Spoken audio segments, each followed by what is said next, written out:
l'histoire? L'histoire, c'est ce qu'on choisit des événements du passé. Bien, il faut bien déterminer qu'est-ce qu'on choisit des événements du passé à enseigner aux enfants dans les petites classes. On va revenir sur ce point. Oui, Michel Vivant. d'abord, je voudrais dire que le récit national existe. Il y a des gens qui font des manuels, qui font des programmes scolaires et qui, entre autres choses, construisent ce récit national.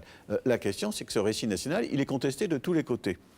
Il est contesté du dehors, il est contesté du dedans. Et si vous êtes un enseignant en France, dans une école primaire ou secondaire, quand on vous dit 732, Charles Martel arrête les Arabes à Poitiers, quand on vous dit que Saint-Louis et les croisés ont voulu reprendre le tombeau du Christ qui était tombé aux mains des infidèles, voilà moi ce que moi j'ai appris à l'école, quand on vous parle d'un certain nombre de choses, sans parler de la Shoah, de mon temps elle n'était pas dans les programmes, bon, on se rend bien compte qu'aussitôt, dans les classes, ça risque de tanguer un peu.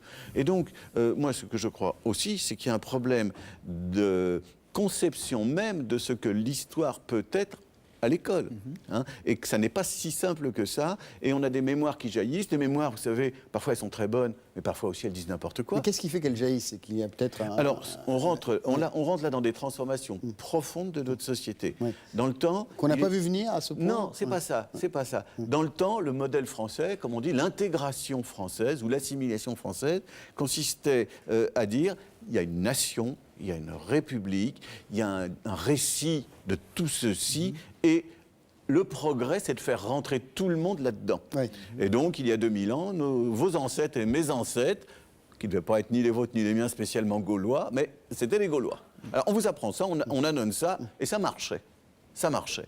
Ben, aujourd'hui, ça ne marche plus. Et donc, on est obligé de se poser des questions sur qu'est-ce qu'on enseigne en matière de... je sais pas moi, de démographie des populations, de mouvement des phénomènes migratoires. Comment est-ce qu'on peut construire une histoire qui soit globale et pas enfermée dans le seul cadre de l'État-nation?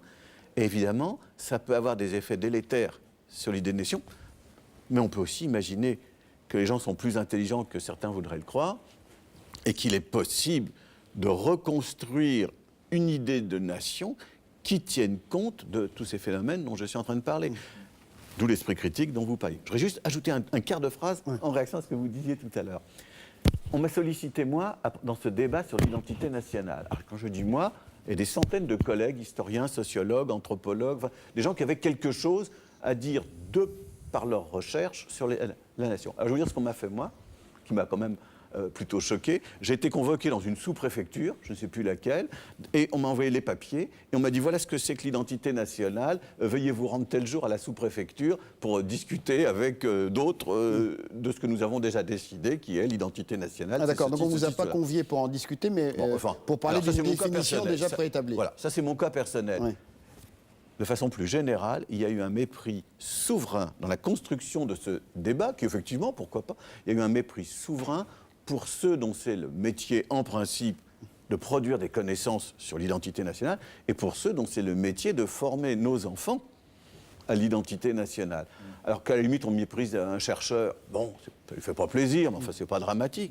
Mais qu'on méprise un enseignant, j'ai envie de dire, c'est beaucoup plus grave. Voilà comment il a été construit, ce débat, et voilà pourquoi Sarkozy ne peut pas gagner. Moi, je ne peux pas rentrer dans le détail, je me souviens simplement, moi qui évolue dans des rédactions, je me souviens simplement du mépris, et je suis bien gentil, c'est un doux euphémisme quand je parle de mépris, dans lequel le monde de la presse, c'est-à-dire les gens qui sont chargés de parler tous les jours aux 65 millions de Français, ce mépris dans lequel ils entretenaient ce débat qui était devenu un truc nauséabond quand on disait identité nationale dans les rédactions françaises, toutes sortes, Dieu sait que j'en traverse chaque semaine, les gens se bouchaient le nez, c'était épouvantable, etc. Mais c'est pas le sujet dont je voudrais parler. Oui, mais enfin vous dites en substance que ce sont les journalistes qui ont... Il a été piraté par une presse plutôt de gauche, excusez-moi, globalement.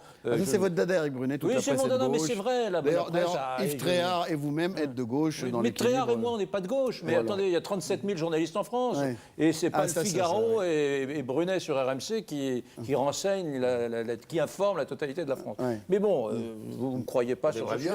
Beaucoup, quand même. Le vrai sujet, j'ai envie de dire une chose, très gentille pour votre émission, j'ai le sentiment que là, on est en train de tutoyer l'essentiel de cette émission. Moi, je suis devenu un type de droite quand j'avais 16 ans. parce que mes parents étaient militants socialistes, que j'habitais dans la banlieue de Nantes, que j'allais dans un lycée ouvrier où tous les profs étaient communistes, et ce roman national qu'on me racontait me convenait pas. Était-ce une rougeole adolescente? J'en sais rien. Tout ça n'est pas très mon cas, on s'en fiche un peu. Mais ce qui est intéressant, c'est que ma réaction à moi, finalement, elle était assez républicaine. Vous savez, je ne suis pas devenu terroriste, je suis devenu du camp d'en face, et j'adore tout autant l'histoire en amateur. Mais effectivement, il y a autour... C'est ce qu'a dit en substance François Hollande, il a dit qu'il était... Mais le contraire de vous. Oui, tout à fait. François Hollande, ce qui le rapprochait un peu de Ségolène Royal, d'ailleurs, qui a un peu la même trajectoire. Bon, moi, c'est dans l'autre sens. Mais on touche là vraiment une donnée centrale. C'est le jour où nous saurons comment raconter ce roman national, des gens qui sont... C'est vrai, la donne a changé. Dans les années 30 il faut juste le ou raconter 50, différemment, peut-être. C'était une autre psychologie, une autre sociologie nationale. On pouvait s'appeler... Bon. Maintenant, c'est très différent. Il ne faut pas le raconter différemment. Oui, je ne sais pas trop. Moi, j'ai eu un prof d'histoire en 5e qui n'aimait pas la guerre, donc il ne nous parlait pas des guerres. Donc c'était frustrant parce qu'on ne parlait pas de grand-chose. Chacun... Et j'ai l'impression que l'éducation nationale fait un peu ça aujourd'hui. Les néopédagogues cherchent, tâtonnent. Là, il paraît qu'on a enlevé Napoléon Ier partiellement des programmes scolaires. On a entendu parler de Louis XIV, de Richelieu. Je ne sais pas si tout ça est vrai, mais si c'est vrai, c'est un peu gênant. Donc, alors, on tâtonne. C'est vrai, franchement, ça serait un peu... C'est pas très délicat de pointer du doigt les néopédagogues, parce qu'après tout, ils cherchent, c'est très compliqué. C'est vrai que la diversité de la France fait que comment trouver ce bon discours? Là est tout le défi, semble-t-il. Le jour où on l'aura trouvé, effectivement, et moi je ne suis pas un fanatique des États-Unis, mais s'il y a un domaine sur lequel ils sont bons, c'est pour fabriquer cette espèce de terreau commun, cette espèce d'histoire commune qui fait qu'immanquablement, un gamin du Sénégal, effectivement, pourquoi ils ont cette magie et pas nous? Un gamin du Sénégal, il dit je suis américain. À la première génération, le mec est américain, pas chez nous. Ça n'est pas forcément dû à l'école, ce dont vous parlez. C'est là où j'en reviens. Effectivement, il y a un sentiment patriotique qui est très fort aux États-Unis. C'est une société qui est extrêmement divisée, les États-Unis. C'est une société où le communautarisme est quand même beaucoup plus important qu'en France. Et pourtant, il y a un sentiment patriotique. Mais pourquoi ? C'est pas tellement grâce au programme scolaire, parce que justement, il y a beaucoup de gamins qui échappent au système scolaire aux États-Unis. C'est pas tellement grâce à la qualité, je dirais, de l'environnement intellectuel américain. Je dirais qu'il est plus pauvre qu'en France. C'est dû à quoi? C'est dû au fait que les États-Unis sont économiquement plus forts. C'est-à-dire que quand vous êtes, mais si économiquement plus fort, quand vous êtes un jeune Sénégalais, puisqu'on prend cet exemple-là, et que vous voulez réussir aux États-Unis. Eh bien, je suis désolé, c'est beaucoup plus facile qu'en France, parce qu'on vous accorde des prêts, parce que vous pouvez monter votre boîte sans que vous soyez confronté. Pas vos origines. Et voilà, exactement. Alors qu'en France, handicap de France, on est évolution. Je suis vraiment d'accord. C'est pas une question seulement, je pense que l'éducation est absente, mais c'est le pays du American Dream, de la mobilité sociale ascendante. Et donc, le Sénégalais dont vous parlez, il a peut-être pu avoir tout de suite un job, conduire un taxi. Non, mais il faut vous interroger pourquoi il a eu un job tout de suite. Voilà. C'est pas seulement une question économique, c'est parce qu'on ne lui dit pas à tout bout de champ qu'il est sénégalais et pas américain. Donc, attendez, c'est aussi parce que la société marche mieux. Enfin, que économiquement, elle marche mieux. Vous avez plus d'emplois aux États-Unis. Le taux de chômage aux États-Unis, il est de 5%. Le pouvoir d'achat aux États-Unis, il est quand même supérieur à ce qu'il est en France. Les problèmes de logement existent aux États-Unis, certes, mais ils sont... Pour vous, c'est juste la question économique qui fait que ça va Elle est capitale, elle est absolument essentielle. Il ne faut pas mettre tout sur le dos, parce qu'on met beaucoup sur le dos de l'école, et moi je suis d'accord avec Éric, pour dire que le pédagogisme, tout ça a fait quand même pas mal de mal, à mon avis, effectivement, dans l'enseignement français, mais il ne faut pas tout mettre sur ce dos-là, sur le dos des professeurs, il faut aussi mettre sur notre pays qui traverse une crise violente. Personne ne le dit depuis plus de 30 ans. La France est le seul pays dans l'Europe occidentale et dans le monde occidental qui n'a pas connu un taux de chômage de moins de 8% depuis 30 ans. Et pourtant, c'est la 5e puissance économique mondiale. Oui. François Durper. Bon, déjà, les États-Unis sont en crise économique et sociale, et comme ils n'en ont pas connu depuis les années 30. Le chômage n'est pas à 5%. Aux États-Unis, il est à 8%. Et pour les peu de temps. Et les plus, oui, mais ça ne fait pas des Américains de moins Américains. Les gens vous disent pas aux États-Unis. Il retombe le chômage. Les gens ne disent pas aux États-Unis, je me sens moins américain parce que je suis dans une situation économique difficile. Ce qui est vrai, en revanche, dans ce que vous venez de dire, de mon point de vue, c'est le regard que les Américains ont les uns sur les autres. C'est-à-dire que je prends l'exemple de Cheikh Modibo Diarra, qui a fait ses études en France, qui est devenu navigateur interplanétaire à la NASA, c'est lui qui a lancé la sonde Viking sur Mars, par exemple, et qui dit, voilà, quand je suis arrivé par rapport à la France, il ne dit pas la France c'est affreux, il ne dit pas la France c'est raciste, il dit quand je suis arrivé aux États-Unis, je ne parlais pas bien anglais, personne ne parlait bien anglais, et puis il n'y a pas de propriétaire. Je suis senti dans un pays où il n'y avait pas de propriétaire, donc finalement, on m'a regardé, on ne m'aimait pas forcément mieux qu'ailleurs, mais on s'est dit, qu'est-ce que ce thé peut apporter en termes de plus-value dans ce pays, en termes d'imagination, de créativité, etc. Donc ça, c'est tout à fait exact. Maintenant, moi, sur l'école, je ne veux pas que tout axer là-dessus, mais je me dis quand même quelles sont les grandes différences entre nos pays, et quelles sont les grandes différences entre la France de 2012 et la France d'avant, qui a fonctionné pour les Italiens, les Polonais, etc. Bon. Et je suis bien forcé de constater qu'à une époque, les hussards noirs de la République, c'est-à-dire que les instituteurs qui sortaient de l'école normale, savaient exactement quelle était leur mission. C'était les mathématiques, c'était le français, mais pas seulement. Quand la majorité de droite dit on se resserre sur les fondamentaux, elle en oublie un troisième. Faire des Français. Créer des citoyens français. Et comment c'était fait ? À l'époque, cette France, c'était les forces centripètes. C'était des Bretons, des Basques qu'il fallait ramener au centre. Maintenant, c'est des forces centrifuges qui nous ramènent vers l'extérieur. Alors, on va se dire, mais est-ce qu'il faut aller chercher des histoires étrangères pour ramener dans le discours national, pour intégrer tout le monde ? Mais non, c'est la France. On est en train de parler de la France, donc d'une nation qui a toujours été en interaction avec le monde. Quand on parle de 1659, la création de Saint-Louis du Sénégal par des marins diepois, on n'est pas en train de remplacer Louis XIV par une histoire africaine qui n'aurait rien à voir avec la nôtre. On est en train de parler de la France dans ses interactions avec l'Afrique. Faire des Français. Ça veut dire, non mais c'est important parce que, je suis désolé, on en a beaucoup entendu parler sur les plateaux télé, on n'a pas eu trop la réponse. Les gens ont dit d'un côté il y a Louis XIV, de l'autre côté on veut nous enseigner l'Afrique. On a fait une très bonne émission avec Eric Brunet, carrément Brunet sur RMC là-dessus. Oui, je reviens et je poursuis un peu ce que disait Yves Tréhard il y a un instant.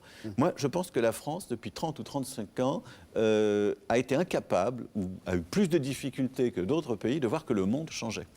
Et que sa place dans le monde était en train de se transformer. Dans tous les domaines. Dans tous les domaines, la France était plus ou moins le centre. Et puis, bon, après tout, la France était, dans ces années 50-60, en train de décoloniser, mais enfin gardait quand même le sentiment d'avoir été un empire. Hein.